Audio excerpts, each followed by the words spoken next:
How's it going, everybody? I am DeanoGTO, and today we're going to be looking at Midnight Club 2. So this is a game which I played absolutely just years ago. This game I think was released in 2003, just to give you an idea of how old this game is. This is one of the first games I ever played on the PlayStation 2, and I haven't played it in probably over a decade. But I noticed, I think whenever I originally got my my first computer that I built, I noticed this game was actually available on Steam. But weirdly, on Windows 7 it didn't really run very well, and it was kind of not really that playable. It wasn't really that good to play. But weirdly, on Windows 10, for some reason it actually seems to be pretty okay in terms of how it runs, which was a pretty huge surprise if I'm honest, because, well, let's just say I kind of expected it to be even worse because it's getting even further away from whatever operating system this game released on. Because I think this probably released on like Windows. It was probably Windows. Was it Vista or XP? It may have been Vista. Because I think Vista came before XP. Jeez, that's bizarre to think of. So let's jump into it here, and yeah, sorry about the really loud cutscenes. The only way I can really fix it so that they're not just ear-killing like loud is to pretty much just try and skip them as quickly as possible because they are really loud. Also, I did mess around with the resolution a little bit because, well, let's just say, like, you see the rev limiter down the bottom right there? The first time I played this here, I was playing it in 1080p. I did a full like 15-minute recording, and I didn't really consider how much of a difference the resolution would make to the way the game recorded and how, let's just say how big it would be, because I recorded it and it was a 5.5 gigabyte file. Bear in mind, with World of Tanks on maxed out like graphics settings, it usually sits around 2 or 3. So the fact that it was 5.5 gigabytes, I really underestimated just how big the file would actually be. It completely caught me off guard and like was a bit of a shock. And even after I rendered it and changed it into, well, and like used like an export to try and reduce the file size a bit, even after doing that there, it was still like 1.4 gigabytes, and yeah, that was OP driving there by the AI there. I'm trying to remember which direction he's going to go here, because I think he turns left. So let's zoom out a little bit so that everything looks a bit more in proportion. Sorry about the speedo being a bit small on the bottom right. I'll probably mess with the resolution a little bit more between this recording and the next recording, because I'm trying to work out which one's the best one to record in, because recording it in 1080p is a terrible idea. And yeah, you might have noticed there that I actually hit a pedestrian with my car, and the pedestrian actually reacted to it. This is from the days when actually you could actually hit pedestrians in games and it didn't like make them just do like a matrix dodge, or like it didn't just make them do like a matrix dodge or phase through your car. In this game you can actually hit them and they react as if you hit them, which is weird because, well, no games really since that have actually really done that. It was a really big surprise whenever I was playing this game originally and I just saw that happen, and yeah, shit like this is in this game. And you see, if you turn left immediately, you can actually hit her. You can actually drive over at like jeez, it's just so bizarre to like look back on a game like this here. Like, this game is, I think, 16 years old in like 3 months, which is just that's just insane. That's mental. And this is like the first Midnight Club game I ever played, and Midnight Club is sadly a series which they kind of killed off. And yeah, so I'm probably going to wind up driving around with the map on most of the time, because I just know this game like the back of my hand. I just use the map to just remind myself where exactly to go. But yeah, for the most part, this game is relatively easy to win on most of the time. Just, I think I may have screwed myself a little bit there by driving into that car, because I usually take the jumps. I usually don't actually go the long way around. So I may have screwed myself a little bit here, but let's try and make up time a little bit by just going as quick as possible. I actually really do miss like handling models like this one here, where your car was kind of sort of just like glued to the ground, but you could use the handbrake to make your car sort of slide around corners. Like, the Midnight Club handling model was always one of my favourite handling models in games, because it just worked really, really nicely and was fun to play on. So let's just continue on here, and hopefully there's not any like audio mess ups, that would be kind of shit, because I've recorded this like 3 times. And the reason I recorded it like 3 times is because pretty much the first one I didn't take into account just how loud the game was in comparison to my voice. I had to actually mess around with shadow play a little bit to fix that. For the next recording, the next one after that there, I kind of ballsed up and didn't really, like, I forgot to speak over half of it, which was kind of stupid. Especially considering I had music going, which meant if I actually posted that to YouTube, it would probably just immediately get copyright flagged. And the third one, well, I recorded that in 1080p resolution because I thought it was funny that this game had 1080p. Which is still funny to me because, well, this game's from 2003. Like, was 1080p even a thing at that point? Like, it's... Like, I honestly remember playing this game on, I think it was a... It was like a full-on, like, oh, what do you call those old-style TVs? I can't think of its name for the life of me right now. CRT TV. Like a massive CRT TV that was just gigantic. It was like, I think it was like 32 inch or some shit. And it was just this huge CRT, it weighed a ton. It was just insane. And yeah, sorry about the really loud cutscenes. Literally, I just had to skip them as quickly as possible because even if you turn down the audio in the game, it's still loud as hell no matter what you do, pretty much. It's kind of annoying, but, well, it's kind of to be expected considering how old this game is. It actually is. So, let's do one more racer here. As you can see, I now have the guy's car from the previous person I was racing there. The City Turbo, I think it's called, or something, or City. I can't remember exactly what it's called, but I think it's just called the CITI. So I now have his car, and this car is a pretty decent wee car, and it's got an interesting like engine note, and it's, look how quick the steering is on these games. This is like classic arcade racers. I really missed games that were like this here, just like really quick, like darty handling. Oh, sorry, there was my watch going off there. And I remember the right button that time, nice. And I have kind of deliberately turned down the volume of the voices because the guy Moses, the guy who I beat to get this car, he talks all the time, and he gets really, really annoying, really fast. So I decided to just like turn down the voices just in general because it gets incredibly irritating after a while just to listen to that guy just talking continuously, even though that's kind of what I'm doing. But yeah, you know what I'm saying. So this person here, as soon as I beat this person here, I get their car as well. And once I get their car, that's pretty much me set, because the Torita, which is what that car there in front of me is called, is basically the car I'm going to use to get what I think is the fastest car you can get in this particular city, because there are 3 cities in this game, and the LA is just the first one. LA is actually like the sort of like beginner city. Then there's Paris, which is a bit more complex and a bit more... It's got a bit more height to it, if that makes sense. There's a bit more verticality to it. This map here is pretty much just all flat, aside from the highways. So this map here is not particularly complicated, and it's just down to like just follow the checkpoints and occasionally go onto the highway.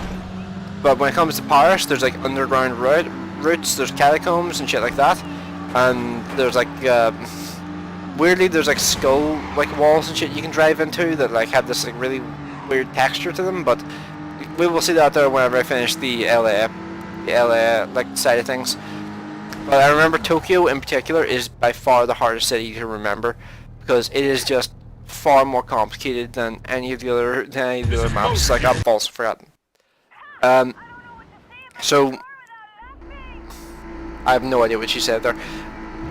But when it comes to the way this game was done, like there are a few things which I actually kind of wish that more modern games had, like this game does have as well.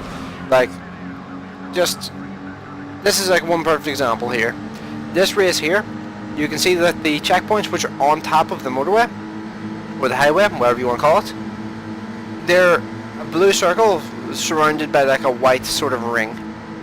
And you can tell the next checkpoint because it actually turns to just a slightly different color, and then the one that you actually have to hit next is just a really light blue color. And if you wonder why I'm not using my nitrous, it's because I've learned very well that using the nitrous early in this race is a terrible idea, especially because the AIs keep doing shit like that and just keep slamming into you. So this is something which annoyingly games don't really have anymore. I really wish games had like this, like a sort of overhead map that you could just have on. And back whenever I was playing this game, just so you know, on the size of the TV that I was using, that map literally covered your entire screen. But because the resolution's different and because the size of the TV is different, wow, that guy just got creamed by a bus. Because like the resolution's different and because like just the size of the TV just in general is different, it means you can actually just drive around with the map on the entire time. I'll probably turn it off from time to time just because it's a little distracting looking, but yeah. I kind of miss how games used to have this as well. You just kind of just see the entire map just by doing that. Because even on the overhead map in like games like Forza Horizon 4, you can't even see the entire map. You can't even zoom out far enough to see the entire map, which is really annoying. Whereas games like this, you can see the entire map. Granted, this map is a lot smaller than maps like Forza Horizon 4, but you can still see the entire thing. It was just handy. And you don't even need to go in and out of like a pause menu in order to see it. I don't know, I just find it interesting, like how things have changed when it comes to games just in general. And this is a pretty simple race, and wow, that's the AIs right there for you. So if you're driving too quickly, it can actually cause shit like that to happen. Where the AIs are going so quick, and they're trying to keep up with you so much because of the catch-up mechanics in the game, that it causes shit like that to happen, where scheduled events kind of end up getting screwed up because you've just gotten there faster than the game expected you to, and yeah, it's just slam into whatever the scheduled event was. So honestly, like, I think this race is actually easier if you drive at about 100 the entire time, but because I'm trying to get it done somewhat quickly, it means that I'm actually causing some things like balls up, and like the AIs are trying really hard to compensate for the speed that I'm going, because the game doesn't expect you to be going this quickly whenever you've just started off the game. But because, well, I still know this game like the back of my hand, it's really easy for me to just do this. And yeah, you see there was like gas pumps there that are like next to the speed, or not speed. I read that guy's name, Speedy, and just like immediately just said his name. But you saw there was like gas pumps. If you drive into those, they explode and blow up your car. So that's one thing that they did carry over from these games onto like the later games when it came to the Midnight Club series. And I really do miss this series. This series was awesome. I think this is honestly one of the most underrated series of games like ever produced. And Rockstar, like, you can say what you like about them, like in GTA 5 and things like that, but Rockstar was a damn good company. And they do make damn good games, because, well, people still absolutely adore every game that they put out. Because, I mean, Red Dead Redemption 2 was absolutely just phenomenal. GTA 5, still incredibly popular. GTA Online in particular. This game here, I honestly think was like a stepping stone towards just how good they wound up being as like a company. Because, well, I think this game was actually that's an interesting thought actually. When was GTA 3 released? Because I'm actually not sure. Oh, sorry, I forgot. That's not a shortcut. That's just a wall. So that's actually an interesting thought there. Like, when did GTA 3 come out? Because I wonder what the first open world game that Rockstar did was. Because you could technically count the first Grand Theft Auto game, but the problem with counting that one is, well, that's an overhead like top-down view sort of game.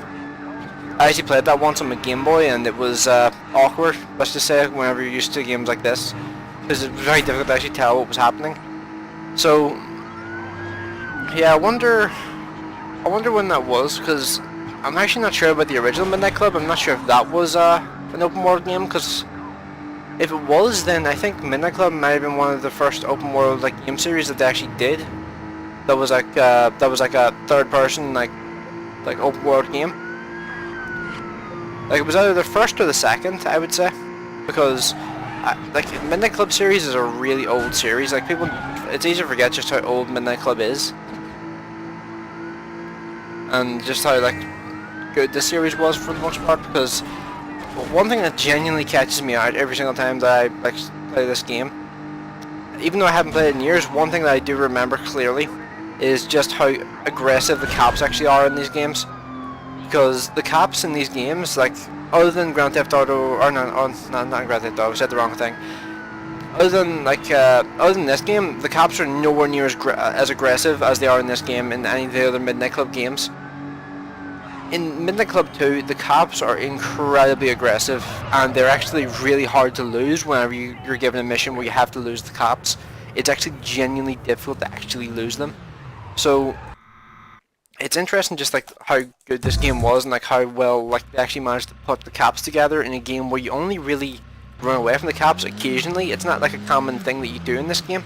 It's just every now and then, pretty much. So it's just interesting, like, just to see like how well they actually made this game so long ago.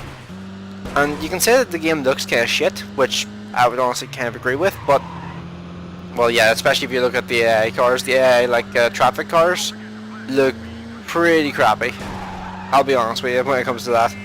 But I really do like the sort of like art style they kind of went with this game, because the year after this game came out, that was when Need for Speed Underground 2 was released. I think this may have came out in the same year as Need for Speed Underground 1, because this game was released in 2003. Underground 1 I think was released in 2003, and Underground 2 was released in 2004. Then Most Wanted 2005 was 2005. So yeah, it's interesting just to see like the difference in like the way these games looked. Because personally, like, I actually kind of prefer the art style of this game here to like the way like Midnight Club 3 looked. Because in Midnight Club 3, I kind of just remember that game looking a bit underwhelming in comparison to the Need for Speed game at the time. Because Need for Speed, typically their games looked a little bit nicer, but I always thought the Midnight Club games were just more fun to play, and you could just drive in them, and they just had far more fun like handle models, and they had like a lot more interesting ideas. Like Midnight Club 3, they introduced like things like the roar, zone, aggro. Like there were basically different like abilities you could use on your car in order to actually like make your car just like have different abilities. Like roar would like make traffic cars like spread out in front of you. Zone will allow you to go into like a slow motion sort of mode, and then when it came to aggro would just allow you to just tank straight through everything that was in front of you. It was really, really cool. And well, this game here doesn't have those particular features, but it was just interesting to see how much like Midnight Club games changed in comparison to Need for Speed, which Need for Speed just pretty much remained the same aside the map would change. You can see here, this guy here is the guy I'm going to race in the next video, and let's just say he has an interesting car. It's pretty much a Mazda RX-7 but without the pop-up lights, and a really interesting engine noise, which you should hear in a second if he drives off, because he's at a red light right now, and once he starts moving you should hear the noise. The engine notes in this game are so weird, but they're kind of awesome at the same time, because I've never heard a car that sounds anything like that. And saying that, like, what cars really sound like this? This thing kind of sounds like a vacuum cleaner or something. So yeah, I'm going to end this video off here. I'm going to race the guy Hector in the next one, and probably race Gina as well, because Steven, no one gives a shit about Steven, because Steven sucks. So yeah, let me know what you guys think of this video in the comment section below. Hopefully you enjoyed it. I will see you in the next one.